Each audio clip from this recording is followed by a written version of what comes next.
তাহলে দেখো আজকে আমরা পড়বো হলো হাইড্রোজেন বর্ণালী। কথা বুঝতে পারছো? তো প্রথমে দেখো হাইড্রোজেন বর্ণালী কিভাবে তৈরি করা যায়। এখানে একটা কাঁচ নল আছে, নিম্ন চাপে এই কাঁচ নলের মধ্যে হাইড্রোজেন গ্যাস রাখা হয়। এটাকে ইংরেজিতে বলে ডিসচার্জ টিউব, আর বাংলায় বলে ক্ষরণ নল। এই ক্ষরণ নলের মধ্যে নিম্ন চাপে হাইড্রোজেন গ্যাস রাখা আছে। এরপর এই হাইড্রোজেন গ্যাসের মধ্যে তড়িৎ প্রবাহিত করা হয়, এই যে উচ্চ বিভব। তো তড়িৎ প্রবাহিত করলে কি হয়, এখান থেকে আলো বের হয়। সেই আলো একটা সূক্ষ্ম ছিদ্র পর্দার মধ্য দিয়ে অতিক্রম করার সুযোগ দেওয়া হয়। তারপর ওই আলোগুলো যখন প্রিজমে এসে পড়ে এবং প্রিজমের সামনে একটা পর্দা রাখা হয়, সেই পর্দার উপর এই যে ফটোগ্রাফিক প্লেট পর্দা রাখা হয়, সেই পর্দার উপরে এই যে প্রিজমের মধ্য দিয়ে আলো আসার সময় 4 ভাগে বিভক্ত হয়, সেটাই এই পর্দায় আপতিত হয়। বুঝতে পারছো? তো এটাকেই বলে হলো পারমাণবিক বর্ণালী, এবং এটা যেহেতু হাইড্রোজেন গ্যাস থেকে উৎপন্ন হচ্ছে এই জন্য বলা হয় হলো হাইড্রোজেন বর্ণালী।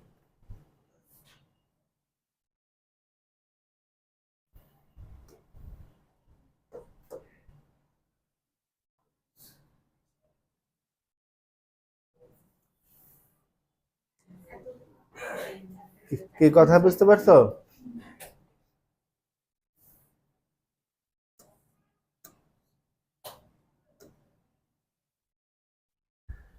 তাহলে দেখো হাইড্রোজেন বর্ণালীতে আমরা 4টা রেখা দেখতে পাই, লাল, সবুজ, নীল, বেগুনি।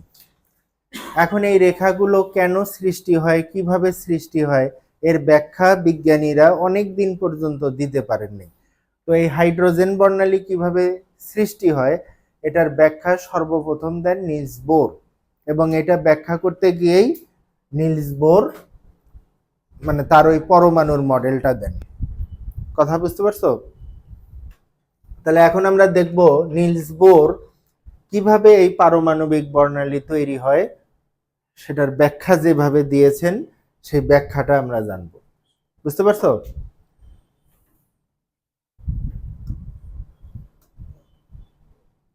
তো নিলস বোরের ব্যাখ্যা হলো একটা পরমাণুর অভ্যন্তরে অসংখ্য শক্তি স্তর থাকে।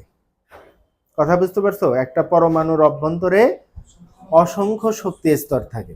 তো আমরা এখানে 1 থেকে 7 পর্যন্ত নিছি, যে অসংখ্য বোঝানোর জন্য ইনফিনিটিতম একটা কক্ষপথ দেওয়া আছে। তো যখন হাইড্রোজেন পরমাণু, ওই যে তোমরা দেখলে না ডিসচার্জ টিউব, ওই টিউবের মধ্যে যখন শক্তি প্রবাহিত করা হয় তখন হাইড্রোজেন পরমাণুতে যে ইলেকট্রনগুলো আছে, হাইড্রোজেন পরমাণুতে তো একটা ইলেকট্রন, এরকম কি অসংখ্য হাইড্রোজেন পরমাণু আছে না? তো তাদের ওই ইলেকট্রনগুলো কি করে, শক্তি শোষণ করে নিম্ন শক্তি স্তর থেকে উচ্চ শক্তি স্তরে যায়। তো তোমরা যে এখানে ইলেকট্রনগুলো দেখতে পাচ্ছ এগুলো সব একটা হাইড্রোজেনের না। এখানে হলো ধরো একটা হাইড্রোজেনের জন্য যদি আমি চিত্র আঁকি এরকম হবে, পরেরটার জন্য আঁকলে এটা হবে, তারপরেরটার জন্য আসলে ওরও এত কক্ষপথ থাকবে। তো ধরো অসংখ্য হাইড্রোজেন পরমাণুর অভ্যন্তরে যে একটা করে ইলেকট্রন আছে সেগুলোকে আমরা একটাই কক্ষপথের মধ্যে নিয়ে আসছি। কথাটা কি বুঝতে পারছো? যদি আমরা ইন্ডিভিজুয়াল একটা করে পরমাণু চিন্তা করি তাহলে চিত্র হবে একটার জন্য এরকম, শুধু এইটা হবে না, তো আরেকটা যে হাইড্রোজেন পরমাণু আছে ওরও তো একটা ইলেকট্রন আছে, তো ওর জন্য আলাদা এরকম চিত্র হবে। তো সবগুলোকে একত্রিত করে আমরা এখানে ধরে নিছি যে অসংখ্য হাইড্রোজেন পরমাণু আছে, তাদের ইলেকট্রন গুলো আছে কোথায়, 1 নম্বর শক্তি স্তরে। কি চিত্রটা কি বুঝতে পারছো?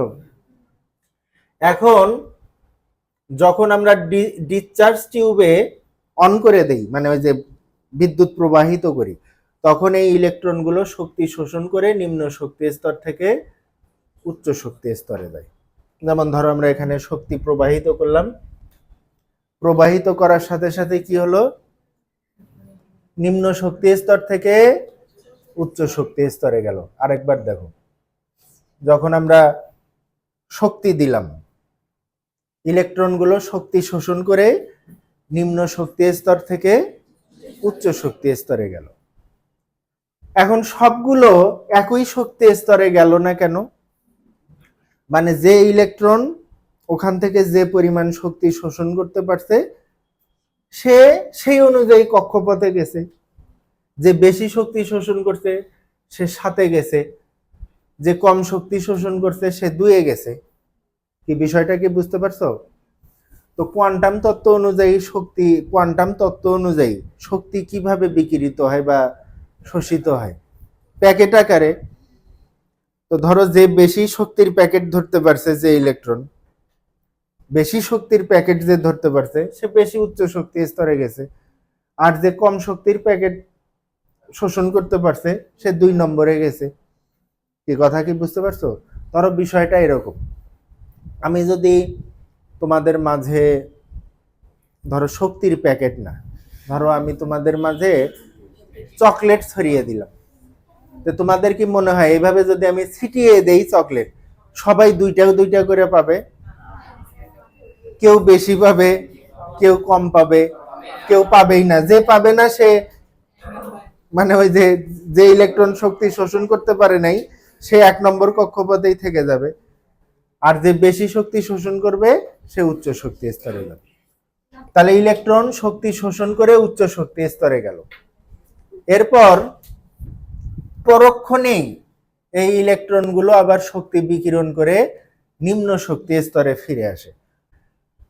তো বোর হিসাব করে দেখান যে হাইড্রোজেন বর্ণালীতে যে আমরা 4টা রেখা দেখি, যে ইলেকট্রনটা শক্তি শোষণ করে তোমার 3 নম্বর কক্ষপথে গেছে, ও যদি শক্তি বিকিরণ করে এই যে 2 নম্বর কক্ষপথে আসে, তো 2 নম্বর কক্ষপথে আসার সময় এই যে লাল বর্ণের আলোক রশ্মির শক্তি বিকিরণ করে, এই জন্য বর্ণালীতে কি হয়? লাল রেখা পাওয়া যায়। এরপরে আমরা কি দেখি? সবুজ। তো সবুজটা পাওয়া যায় কখন? 4 নম্বর থেকে যখন 2-এ আসে তখন তোমার 4 থেকে যখন 2-এ আসে তখন সবুজ। অনুরূপভাবে 5 থেকে 2-এ আসলে নীল, বেগুনি। কি কথা বুঝতে পারছো?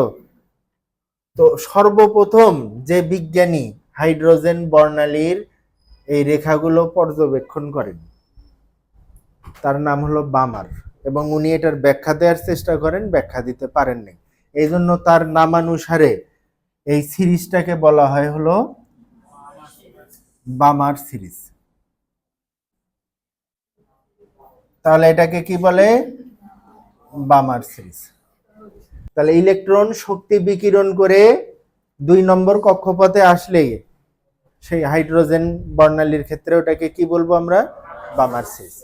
তো পরবর্তীতে আরো সিরিজ আবিষ্কৃত হয়। ইলেকট্রন তো আর এই 2 নম্বরে এসে বসে থাকবে না, হাইড্রোজেনের ইলেকট্রন, কারণ হাইড্রোজেনের জন্য স্থিতিশীল ইলেকট্রন বিন্যাস হলো ইলেকট্রনটা থাকবে কোথায়? সর্বনিম্ন শক্তি স্তরে, N1-এ আসবে। ঠিক আছে? তাহলে এখন দেখো, যদি শক্তি বিকিরণ করে 1-এ আসে, তাহলে 1-এ আসলে আমরা যে সিরিজটা পাই এটা আবিষ্কার করছেন যে বিজ্ঞানী, তার নামানুসারে এটাকে বলে হলো কি?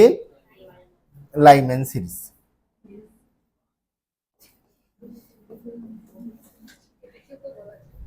Lyman series. এরপরে দেখো, তাহলে ইলেকট্রন যদি শক্তি বিকিরণ করে 1 নম্বরে আসে তখন কোন সিরিজ পাওয়া যায় হাইড্রোজেন বর্ণালীতে? লাইম্যান। আর 2-এ আসলে বামার। আচ্ছা, এরপরে দেখো, যদি শক্তি বিকিরণ করে 3-এ আসে,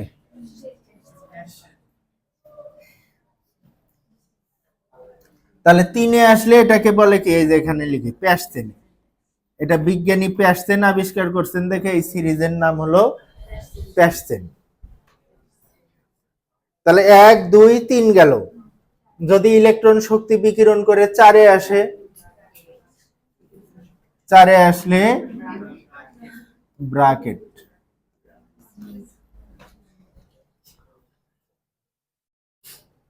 আর যদি এটা কততে আসলো, 5 এ যদি আসে, ইলেকট্রন যদি শক্তি বিকিরণ করে 5 এ আসে, তখন যে সিরিজ পাওয়া যায় সেটা হলো ফান্ড, বা কোনো কোনো বইয়ে লেখা আছে ফুন্ড, লেখা আছে ফুন্ড। কি বুঝতে পারছো?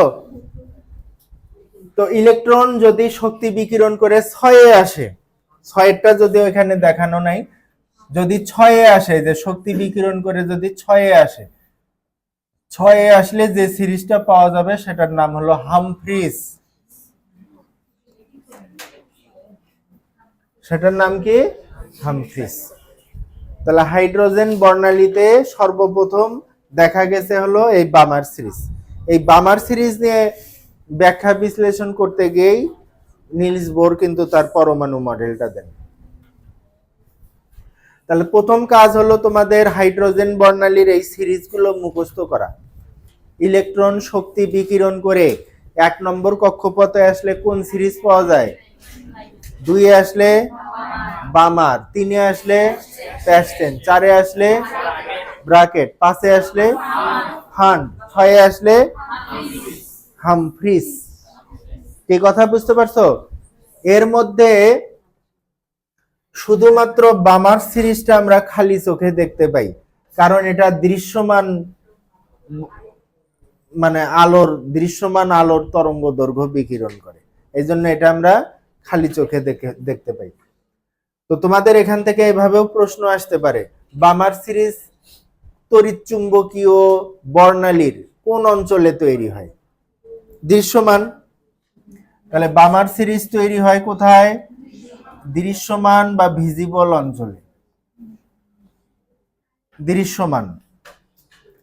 লাইমেন ইউভি অঞ্চলে। লাইমেন সিরিজের ওই রেখার তরঙ্গ দৈর্ঘ্য আর ইউভি রশ্মির তরঙ্গ দৈর্ঘ্য একই, এই জন্য আমরা বলি কি লাইমেন সিরিজ তৈরি হয় কোথায়? ইউভি অঞ্চলে।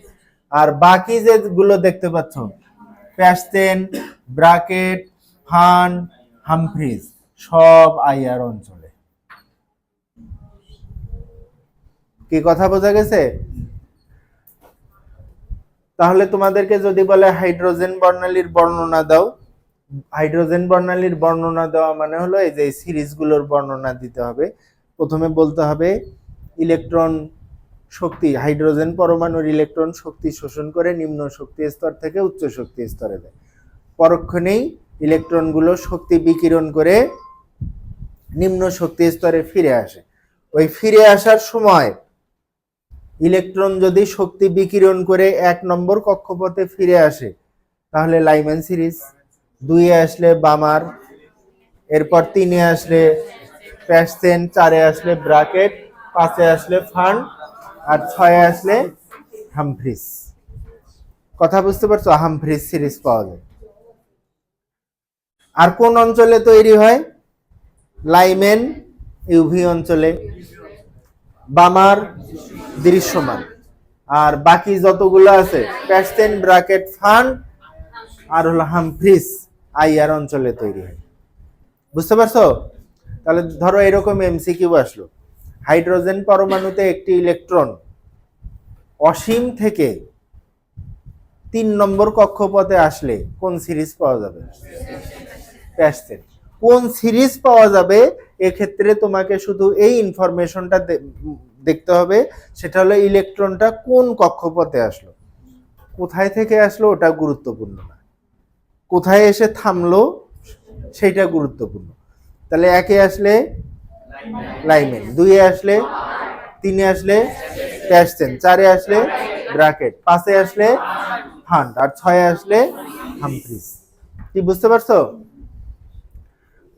আচ্ছা, এরপরে আমরা দেখব, তাহলে দেখো আমি যা বললাম সেটাই এখানে সামারি আকারে তোমাদের শীটেও দেওয়া আছে, এখানেও লক্ষ্য করো। লাইমেনের ক্ষেত্রে এখানে কি দেওয়া আছে? N1 আর N2। এখানে N1 আর N2 কি নির্দেশ করছে? N1 হলো নিম্ন শক্তি স্তর,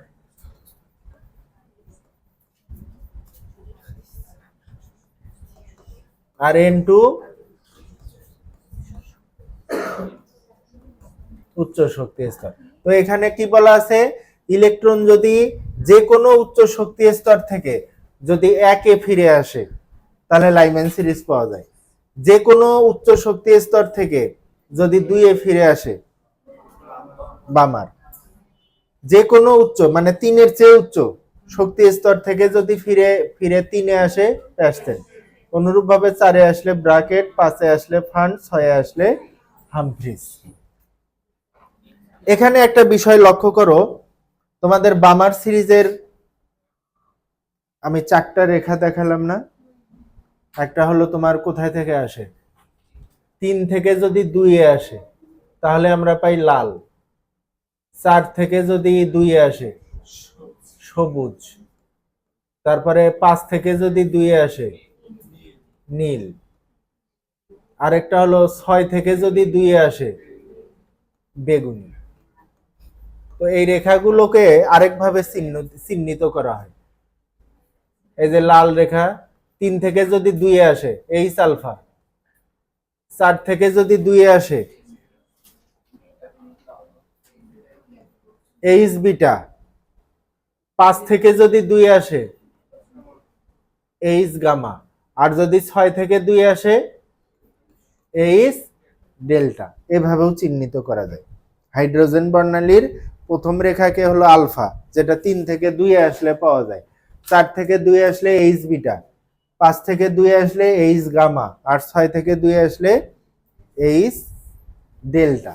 তো এগুলো কিন্তু এভাবেও এমসিকিউ আসতে পারে যে হাইড্রোজেন বর্ণালীর এইচ ডেল্টা রেখা কোন স্থানান্তরের ফলে পাওয়া যায়, 6 থেকে 2, 6 থেকে 2, বুঝতে পারছো? আর এগুলো তো বললামই, লাইম্যান সিরিজ হয় ইউভি অঞ্চলে বামার দৃশ্যমান, আর বাকি 4টা আইআর অঞ্চলে তৈরি হয়।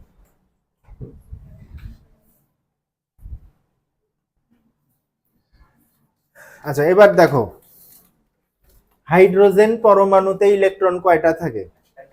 একটা। তুমি যদি কোনোভাবে ওই ডিসচার্জ টিউবের মধ্যে, মানে কল্পনা করো এটা সম্ভব না, যদি ডিসচার্জ টিউবের মধ্যে মানে ওই যে ক্ষরণ নল দেখালাম, ওখানে যদি তুমি একটা হাইড্রোজেন পরমাণু রাখতে পারো, রাখার পর যদি বিদ্যুৎ চালনা করো, সেক্ষেত্রেও বর্ণালীতে যেমন তুমি এখানে অনেকগুলো রেখা দেখলা, সেক্ষেত্রেও অনেকগুলো রেখা পাওয়া যাবে যদি হাইড্রোজেন পরমাণু একটাও হয়। তো এখন কথা হলো, হাইড্রোজেন পরমাণু একটা মানে কি, ওখানে ইলেকট্রন কয়টা আছে? একটা। তো সেটাই এখানে বলছি, হাইড্রোজেন পরমাণুতে একটি মাত্র ইলেকট্রন থাকা সত্ত্বেও বা একটা ইলেকট্রন থাকলেও ওই ইলেকট্রনটির জন্য বর্ণালীতে অনেকগুলো রেখা পাওয়া যায় কেন? কি কারণ হতে পারে বলো তো? আচ্ছা ধরো এইভাবে চিন্তা করো, ধরো হাইড্রোজেন পরমাণুতে একটা মাত্র কক্ষপথ আছে। কয়টা কক্ষপথ? এবং সেই কক্ষপথে একটা ইলেকট্রন আছে। বোর তো বলছে অসংখ্য কক্ষপথ আছে, আর আমি তোমাদের বললাম ধরে নাও হাইড্রোজেন পরমাণুতে একটি কক্ষপথ আছে এবং ওই একটি কক্ষপথে একটি ইলেকট্রন আছে। এখন যদি আমি এই ইলেকট্রনে শক্তি প্রদান করি তাহলে বর্ণালীতে কয়টি রেখা পাওয়া যাবে? হ্যাঁ, 4টা। তুমি কি বললা? কেন যাবে না? বর্ণালীতে একটি রেখাও পাওয়া যাবে না, কারণ বর্ণালী পাওয়ার শর্তটা কি? ইলেকট্রন শক্তি শোষণ করে নিম্ন শক্তি স্তর থেকে উচ্চ শক্তি স্তরে যাবে, তো ওর তো আর কোনো শক্তি স্তরে নেই, যাবে কই? এই জন্য বর্ণালীতে কোনো রেখা পাওয়া যাবে না। কি কথা বুঝতে পারছো কি? বর্ণালী তৈরি করতে হলে তো ইলেকট্রনকে এক শক্তি স্তর থেকে আরেক শক্তি স্তরে যেতে হবে, তো এখানে তো শক্তি স্তরে একটা, ওর তো যাওয়ারই সুযোগ নেই, এই জন্য বর্ণালীতে কোনো রেখা পাওয়া যাবে না। এখন আমি আরেকটা কক্ষপথ বাড়ায় দিলাম, ধরো 2টা কক্ষপথ আছে, তাহলে কয়টা রেখা পাওয়া যাবে? এই যে যাবে আবার ফিরে আসবে, তখনই বর্ণালীতে একটা রেখা পাওয়া যাবে। তার মানে দুইটা কক্ষপথ থাকলে কয়টা পাচ্ছি? একটা। আমি আরেকটা বাড়িয়ে দিলাম। আচ্ছা, এবার দেখি দুইটা কিনা। 1 2 3, ধরো 1 থেকে 2 এ গেল, আবার 2 থেকে 1 এ আসলো, সেটার জন্য একটা পাওয়া গেল। এই যে 2 1 এইভাবে বুঝালাম, 2 থেকে 1 এর জন্য একটা রেখা পাওয়া গেল। এখন এই ইলেকট্রনটা 1 থেকে 3 এ যেতে পারে না, তাহলে 1 থেকে 3 এ গেল, আবার 3 থেকে 1 এ ফিরে আসলো, তাহলে সেটার জন্য একটা রেখা পাওয়া যাবে না 3 থেকে 1 এ ফিরে আসার জন্য? আবার যদি এমন হয় 1 থেকে 3 এ গেল, কিন্তু আসার সময় ও 3 থেকে 1 লাফে 1 এ আসেনি, মাঝখানে ধরো সামান্য সময়ের জন্য যাত্রা বিরতি দিছিল 2 এ, তখন কি হবে? ধরো 1 থেকে 3 এ গেল, কিন্তু ডিরেক্ট 3 থেকে 1 এ আসলো না, প্রথমে আসলো তোমার 3 থেকে 2 এ, তাহলে 3 থেকে 2 এ আসার জন্য আরেকটা পাওয়া যাবে না 3 থেকে 2 এ। তো 3 থেকে 2 এ এসেই তো থামবে না, কারণ ওর স্থিতিশীল অবস্থা তো 1 এ, তাহলে তখন কি করবে? আবার 2 থেকে 1 এ, তার মানে 2 থেকে 1 এ একবার কিন্তু হয়েছিল, তো 2 থেকে 1 এ আরেকবার হলো, তাহলে এটার উপর আরো একটা রেখা হবে। তার মানে এই ট্রানজিশন যত বেশি হবে, এই রেখা তত গাঢ় বর্ণ হবে। কথা বুঝতে পারছো কি? তাহলে বলো তো কিসের জন্য আমরা এত রেখা পাচ্ছি একটা ইলেকট্রন থাকা সত্ত্বেও? কারণ কক্ষপথের সংখ্যা অসংখ্য। তাহলে হাইড্রোজেন পরমাণুতে একটি মাত্র ইলেকট্রন থাকলেও ওই ইলেকট্রনটির জন্য বর্ণালীতে অনেকগুলো রেখা পাওয়া যায়। এর মূল কারণ হলো, কারণ ইলেকট্রনটির জন্য অসংখ্য কক্ষপথ বিদ্যমান। এই কথা বুঝতে পারছো?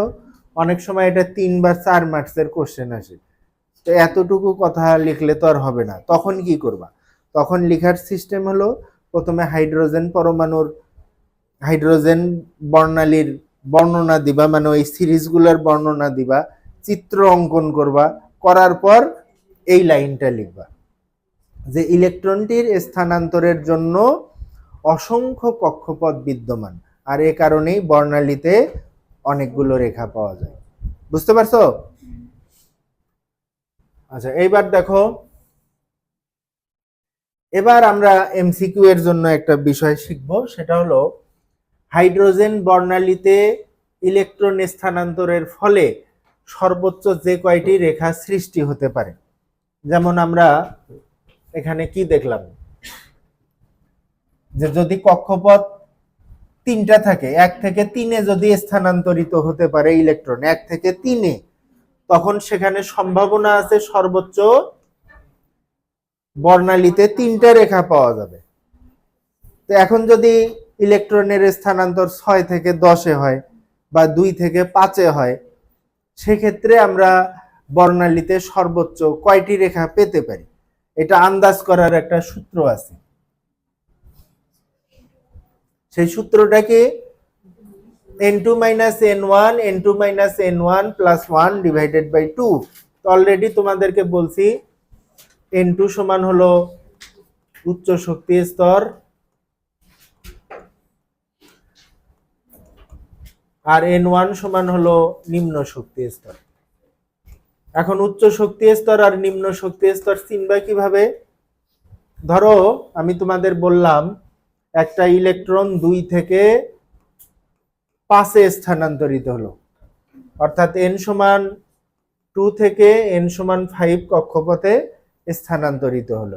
এই স্থানান্তরের ফলে হাইড্রোজেন বর্ণালীতে সর্বোচ্চ কয়টি রেখা তৈরি হতে পারে? তাহলে ক্যালকুলেশন করবা কিভাবে? n এর মান কম যার, সে হলো নিম্ন শক্তি স্তর, তার মানে n1 সমান 2। যার n এর মান বেশি, সে হলো উচ্চ শক্তি স্তর। কি ক্লিয়ার তোমাদের কাছে? এটা n এর মান কম হলে নিম্ন শক্তি স্তর, বেশি হলে উচ্চ শক্তি স্তর। তাহলে এখানে বসাও, n2 কত? 5 - 2 5 - 2 plus 1 divided by 2 কত হয়? 6। তাহলে বর্ণালীতে আমরা এই স্থানান্তরের ফলে সর্বোচ্চ 6টি রেখা পেতে পারি বা 6টা রেখা পাওয়ার সম্ভাবনা আছে।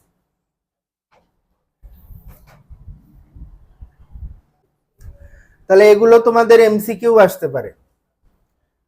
আচ্ছা, এইবার আমরা যেটা শিখব সেটা হলো একটা ইলেকট্রন যখন নিম্ন শক্তি স্তর থেকে উচ্চ শক্তি স্তরে যায় অথবা উচ্চ শক্তি স্তর থেকে নিম্ন শক্তি স্তরে আসে, তখন সে শক্তি শোষণ করে অথবা কি করে, বিকিরণ করে। এই শোষিত এবং বিকিরিত শক্তির তরঙ্গ দৈর্ঘ্য নির্ণয়ের ফর্মুলা আমরা শিখব। বুঝতে পারছো? ধরো শক্তি যদি উচ্চ শক্তি স্তর থেকে নিম্ন শক্তি স্তরে আসে, তখন কি হবে, শক্তি বিকিরিত হবে। এই যে বিকিরিত হলো, এই বিকিরিত রশ্মির তরঙ্গ দৈর্ঘ্য কত, এই ল্যামডা বের করার ফর্মুলা শিখবো এবং এই ধরনের আমরা অঙ্ক করব। বুঝতে পারছো? অথবা এই সূত্র দিয়ে এটাও করতে পারবা তুমি, একটা ইলেকট্রন যদি নিম্ন শক্তি স্তর থেকে উচ্চ শক্তি স্তরে যায়, সে যে শক্তিটা শোষণ করলো সেই শোষিত শক্তির তরঙ্গ দৈর্ঘ্য কত সেটাও আমরা ক্যালকুলেশন করে ওই একই সূত্র দিয়ে ক্যালকুলেশন করে বের করতে পারবো। কারণ কি, কারণ এখান থেকে এইটুকু যেতে যে পরিমাণ শক্তি ও শোষণ করবে, ওখান থেকে এখানে আসতেও ঠিক কি করবে, ওই পরিমাণ শক্তি বিকিরণ করবে। তাহলে এই সূত্র দিয়েই আমরা ওই ক্যালকুলেশন করতে পারবো। তাহলে দেখো সেই সূত্রটা কি, সেই সূত্রটা হলো রিডবার্গ সমীকরণ। তাহলে রিডবার্গ সমীকরণ হলো এটা, 1/λ সমান Z square R H 1/n1 square minus 1/n2 square. তো কোনটা কি নির্দেশ করে, ল্যামডা তরঙ্গ দৈর্ঘ্য, রিডবার্গ ধ্রুবক, আর এইচ হলো রিডবার্গ ধ্রুবক। এর মান এই যে এখনই মুখস্থ করে ফেলো, 1.097 ইন্টু 10⁻7 একক হলো পার মিটার, 1.097 ইন্টু 10⁻7। এটা আগেও বলছি, n1 হলো নিম্ন শক্তি স্তর, n2 হলো উচ্চ শক্তি স্তর, আর জেড কি, পারমাণবিক সংখ্যা।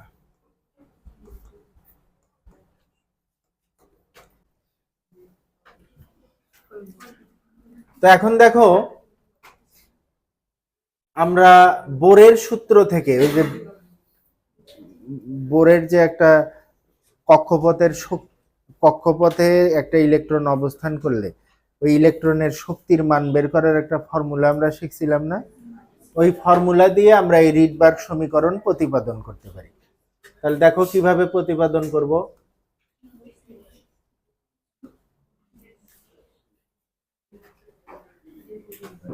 ধরো একটা ইলেকট্রন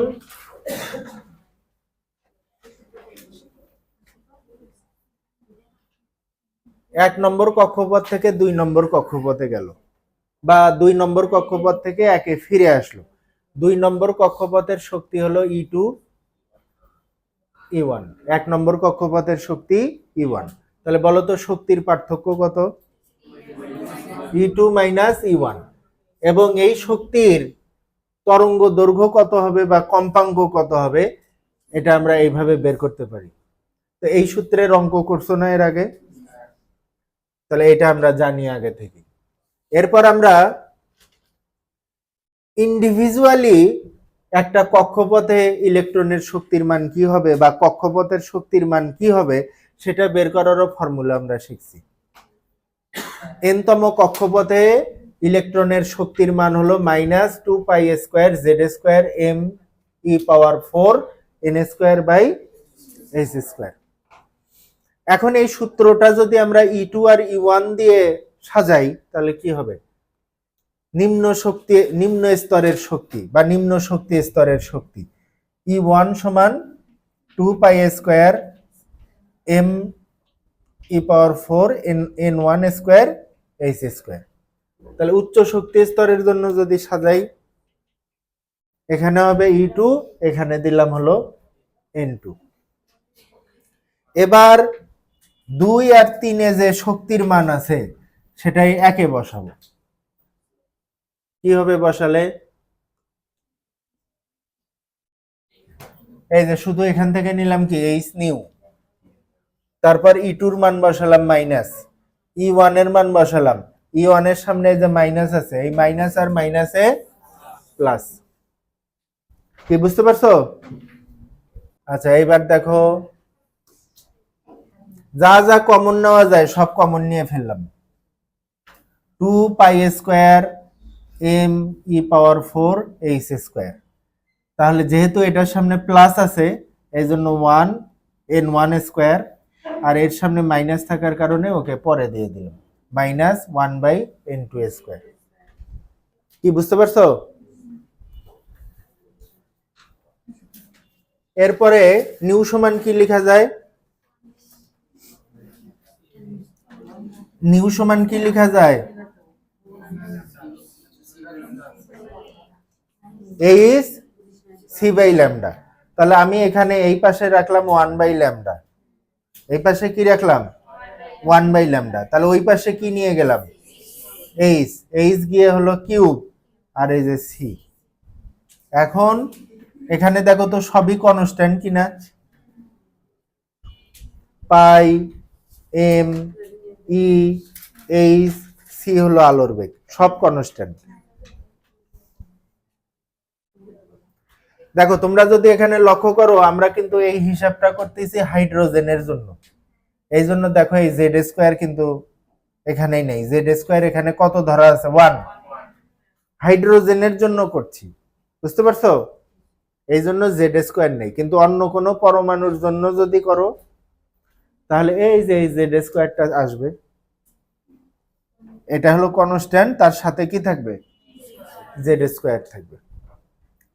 এই যে এখানে যে কনস্ট্যান্ট মান পাওয়া যাবে এটাকেই বলে আর এইচ, এটাই হলো আর এইচ রিডবার্গ ধ্রুবক।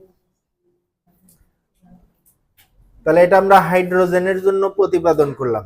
যদি এটা হাইড্রোজেন না হয়ে অন্য কোনো পরমাণুর হয় তাহলে সামনে কি থাকবে জেড স্কোয়ার আর এইচ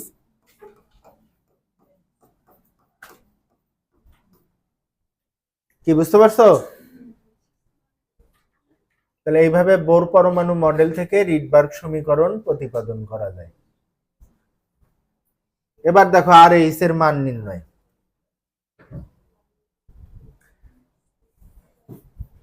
দেখো সিজিএস পদ্ধতিতে আমরা আর এইচ এর মান নির্ণয় করতেছি।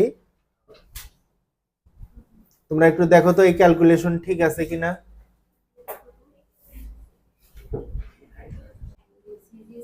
কেন সিজিএস এ নিতে হলো বলো দেখি, কেউ বলতে পারো কিনা কেন?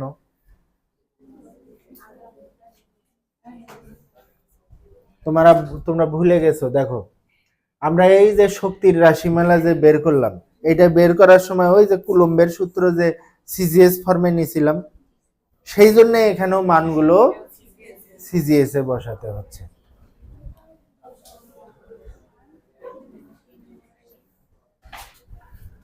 তাহলে দেখো এটা হলো আমরা তত্ত্বীয় ভাবে আমরা আর এইচ এর মান পাই হলো এটা, আর আর এইচ এর পরীক্ষালব্ধ মান হলো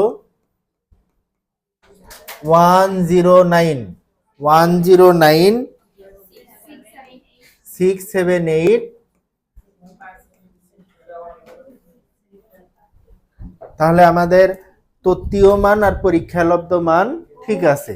তার মানে বোরের ব্যাখ্যা হাইড্রোজেন পরমাণু, হাইড্রোজেন বর্ণালীর যে সে ব্যাখ্যা দিছে, উনি তো দিছে তাত্ত্বিক ব্যাখ্যা নাকি, তার ওই ব্যাখ্যা সঠিক আছে, কারণ আর এইচ এর এই পরীক্ষালব্ধ মানের কি কাছাকাছি তো গেছে। কি বুঝতে পারছো?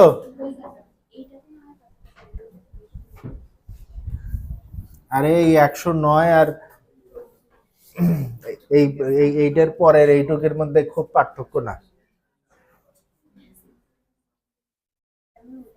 মানে এগুলো যদি আমরা আরো দশমিকের পরে তো আরো কিছু সংখ্যা আছে, পায়ের আরো মান আছে না, তো অত কিছু তো লিখি নেই, লিখলে তো এটার কাছাকাছি আসবে আরো।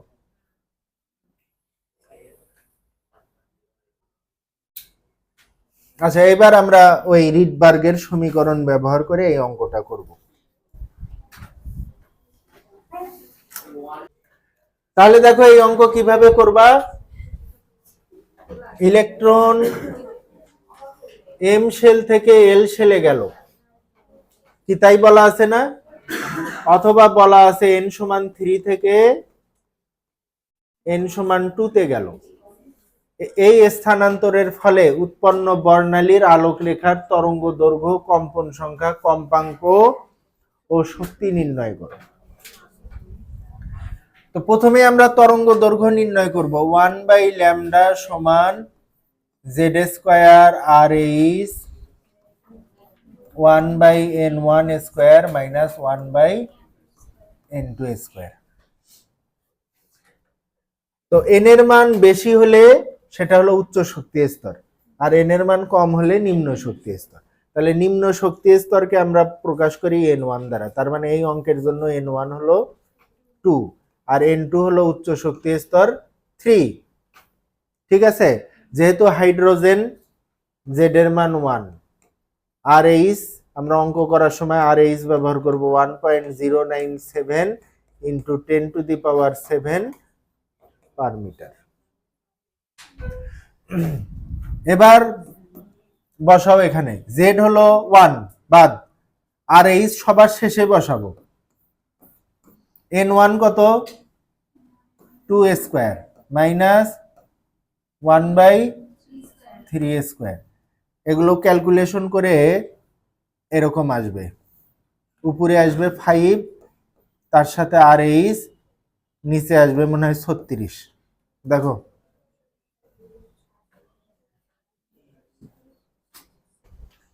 এখানে একটা বিষয় লক্ষ্য করো, তোমাদের কম্পন সংখ্যা বা তরঙ্গ সংখ্যা বের করার সূত্র মনে আছে?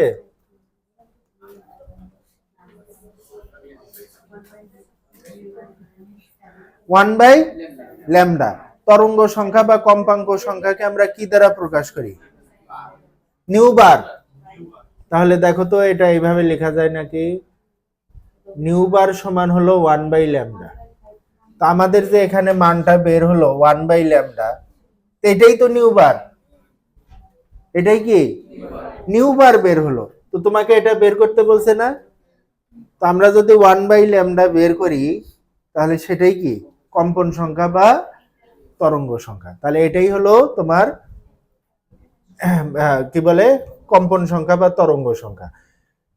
তো অনেক সময় এমসিকিউ আসে তরঙ্গ সংখ্যা কত, তো সেক্ষেত্রে দেখা যায় এমসিকিউ এ এইভাবে অপশন সাজানো থাকে, আর এইচ এর মানটা গুণ করা থাকে, খালি মানে আর এইচ লেখা থাকে, মান বসানো থাকে না।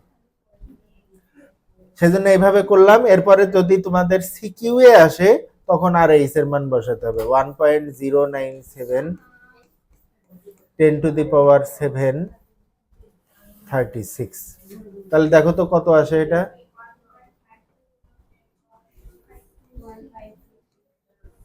5 to 10⁶ 6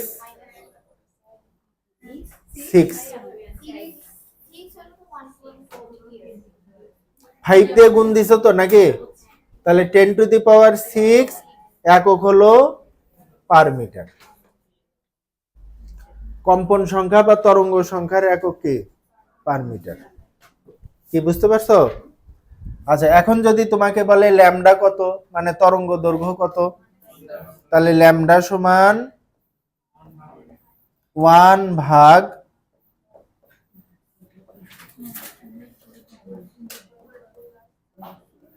এই দেখো তো কত আসে, 6.56 ইন্টু 10⁻⁻7 মিটার।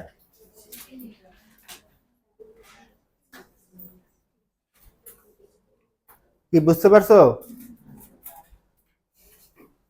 আচ্ছা, এবার দেখো যদি বলে যে অনেক সময় অঙ্কে বলা থাকে এরকম যে তরঙ্গ দৈর্ঘ্য ন্যানোমিটার এককে বের করো, তরঙ্গ দৈর্ঘ্যের মান ন্যানোমিটার এককে বের করো। তো তুমি তো এটা বের করলে মিটারে, তাহলে ন্যানোমিটারে কনভার্ট করবা কিভাবে?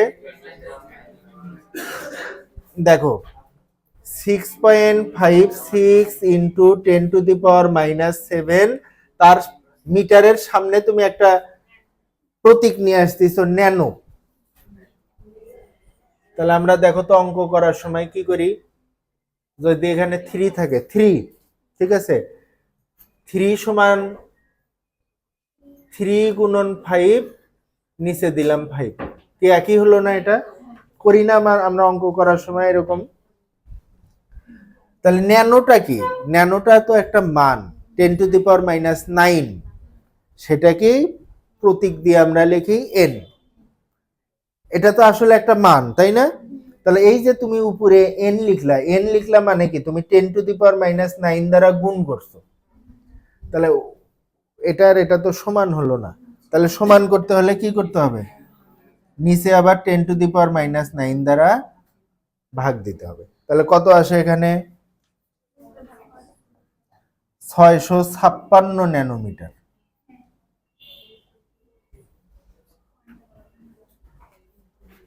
কি বুঝতে পারছো?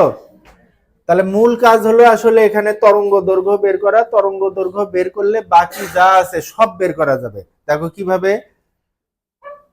আমরা তো কম্পন সংখ্যাও সরাসরি সূত্র থেকে পেলাম, কারণ বাকি আছে কি? কম্পাঙ্ক আর শক্তি। তো কম্পাঙ্ক সমান কি? নিউ সমান c/λ। তাহলে তুমি এই যে এখানে আবার ন্যানোমিটার বসায়ও না, মিটারে বসাতে হবে। এখানে যে ল্যামডাটা পেলে, আলোর বেগ 3 × 10⁸, তাকে ল্যামডা 6.56 × 10⁻⁷ দ্বারা ভাগ দিলেই তুমি কম্পাঙ্ক পেয়ে যাবা। একক হবে হলো পার সেকেন্ড। কি বুঝতে পারছো? আচ্ছা এবার বলো দেখি ই কিভাবে বের করবা? ই সমান h নিউ। এই যে শক্তি বের করতে পারবা এই সূত্র দিয়ে। তোমার তো ল্যামডা জানা আছে, বা এই যে নিউ বের করে নিলা, হয় তুমি এই সূত্র ব্যবহার করবা, ই সমান h নিউ।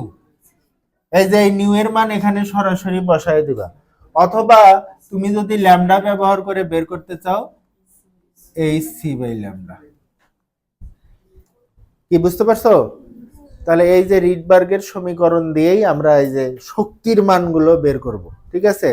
ওই সূত্রে আর যাব না।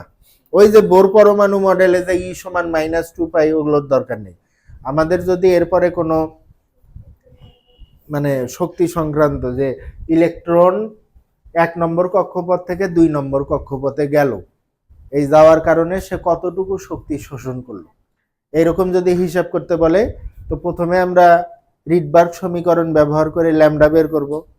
তারপর সেই ল্যামডা বের করে ই সমান hc/λ, এটা ব্যবহার করে ওই যে শোষিত শক্তির পরিমাণ বের করতে পারবো। অনেকেই কি করে, প্রথমে 1 থেকে 2 এ গেল, 1 এর জন্য শক্তি বের করে ওই সূত্র দিয়ে, তারপরে আবার 2 এর জন্য শক্তি বের করে 2টা বিয়োগ করে।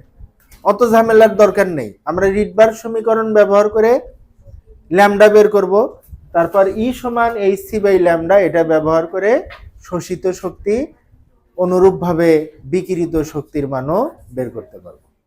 কি কথা বুঝতে পারছো? তাহলে আজকে এ পর্যন্তই।